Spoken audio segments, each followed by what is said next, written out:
వద్దు సార్, ఇలాంటివన్నీ నాకు నచ్చవు.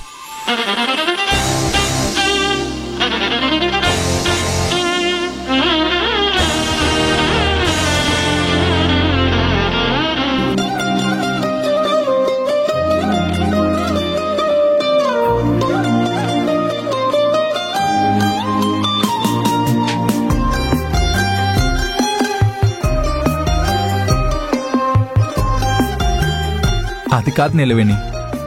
సార్, అమ్మగారు వాళ్ళకి మీరు నాతో మాట్లాడడం కూడా ఇష్టం లేదు. అలాంటిది మీరిలా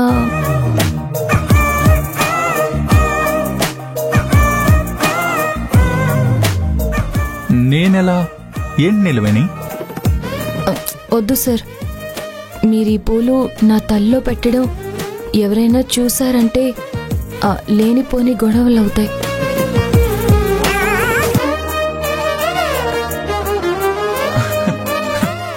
నీలవేణి,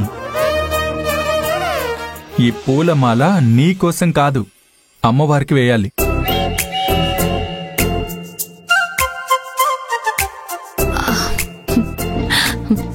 సారీ సార్, మీరీ పూలమాల పట్టుకుని నా కోసం చూస్తున్నారేమో అనుకున్నాను. నీకోసమైతే నిన్ను వెతుక్కుంటూ నేనే వస్తాను కదా. సరే, ఇటివ్వండి సార్, పూలమాల నేను వేస్తాను. నువ్వు వేస్తే పుణ్యమంతా నీకే వస్తుంది. సరే, మీరే వేయండి. నో, ఇద్దరం కలిసి వేద్దాం. అది కాదు సార్, అది... ఏది కాదు? భార్యాభర్తలమే కదా. సరే, పద వెళ్దాం.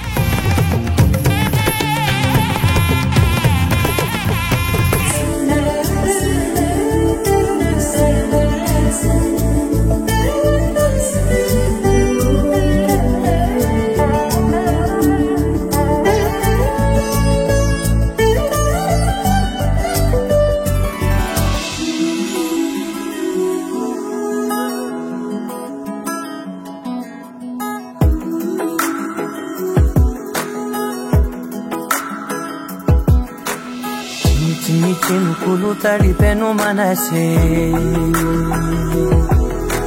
చిన్ని చిన్ని గురుతులు గుండెలోన కురిసే, చిన్ని చిన్ని సంగతుల్ని పోగు చేసే వయసే,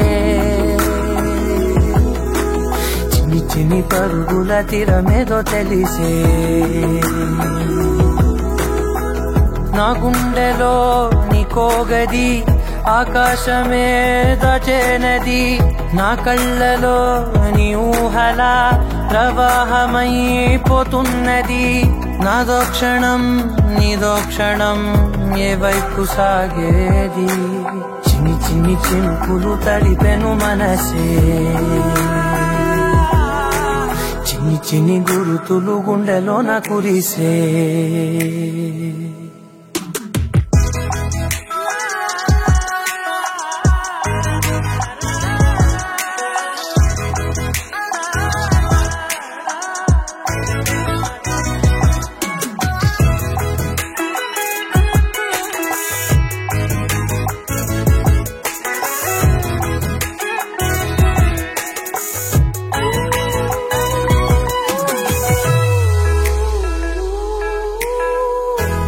వెతుకుతున్నానే నిన్న కలనే, రేపటి ఊహకే వెళ్ళలేనే,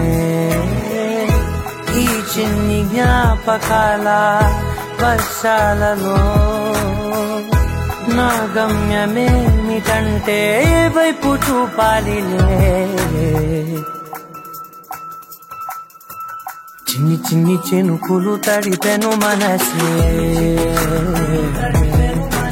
చిన్ని చిన్ని గురుతులు గుండెలోన కురిసే, చిన్ని చిన్ని సంగతుల్ని పోగు చేసే వయసే, చిన్ని చిన్ని పరుగుల తీరమేదో తెలిసే.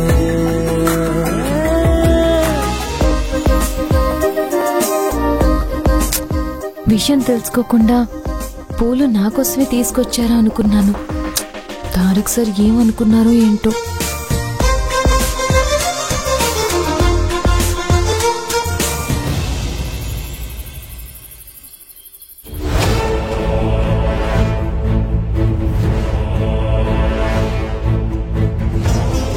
తన గనక అధికారికంగా పెళ్లి జరిగి తన భార్య ఇంటి కోడలని ముద్రపడితే ఆమెకి ఇంటి మీద ఆస్తి మీద సర్వ హక్కులు వస్తాయని వీలునామాలో రాసుంది.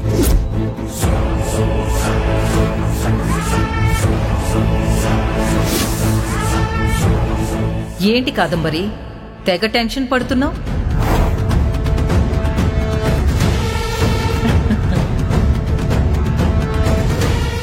ఏయ్, నువ్వేంటి నాలాగే ఉన్నావు? ఎవరు నువ్వు?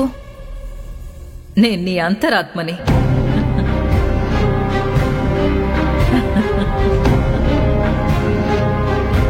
ఆపుతావా? ఎందుకలా పిచ్చిదానిలా నవ్వుతున్నావు? పిచ్చి పట్టిందానిలా నువ్వెందుకు ఆలోచిస్తున్నావు? మా ఆయనతో అసిస్టెంట్ లాయర్ మాట్లాడాక గుండె దడగా ఉంది. ఈ ఇంటి కోడలైన నీలవేణికే సర్వ హక్కులు, అధికారం, చివరికి ఆస్తి అంతా కూడా తనకే చెందుతుందని ఆ నీలవేణికే తెలిస్తే ఏం చేస్తుంది? పల్లెటూరి పిల్ల ఏం చేయగలుగుతుంది? నువ్వే అంటుంటావు కదా, పేడ పిసుక్కునే పిల్ల ఇక్కడికొచ్చింది అని, చదువు సంధ్య లేని దాంతో ఏమవుతుంది అని. లేదు, దాన్నంత తక్కువ అంచనా వేయడానికి లేదు. నేను ఆఫీస్ వ్యవహారాలు చూసుకోకపోయినా బిజినెస్ ని ఎక్కడ బ్రేక్ లేకుండా సక్సెస్ఫుల్ గా రన్ చేస్తుంది. అలాంటిది ఈ ఆస్తి మీద సంపూర్ణ హక్కులు తనకు వస్తాయని తెలిస్తే మాత్రం ఊరుకుంటుందా? పల్లెటూరు నుంచి వచ్చిన వాళ్ళు చాలా తెలివిగా ఉంటారు. పాపం, అందర్నీ కంటి చూపుతోనే దారిలో పెట్టిన నువ్వు దారి ఎటో తెలియని బాటసారిలా అటూ ఇటూ పచారులు చేస్తుంటే నవ్వొస్తుంది. నీకు తమాషాగా ఉందా? నీ మనసులో ఉన్న బాధని, ఒత్తిడిని నీ అల్లుడితో కూతురుతో పంచుకోవచ్చు కదా. లేదు, కాంచన, కోటి వాళ్లకు తెలిస్తే దాన్నింకా పబ్లిసిటీ చేస్తారు. ఓ, ఈ విషయం ఎవ్వరికీ తెలియకుండా జాగ్రత్త పడాలి. లాయర్ని కలిసైనా సరే ఆ వీలునామా దాని కంట పడకుండా చూడాలి. మీ ఆయనకి తెలీదంటవా? కాస్తో కూస్తో తెలిసుండొచ్చు, కానీ నా జాగ్రత్తలో నేనుంటే ఎవ్వరూ ఏమీ చేయలేరు. నువ్వు చాలా తెలివైన దానివి.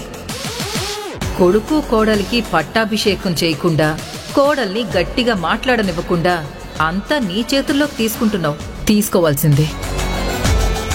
అసలే తారక్కి నేనంటే పడదు. నా కొడుకే నన్ను విమర్శిస్తాడు. పాపం,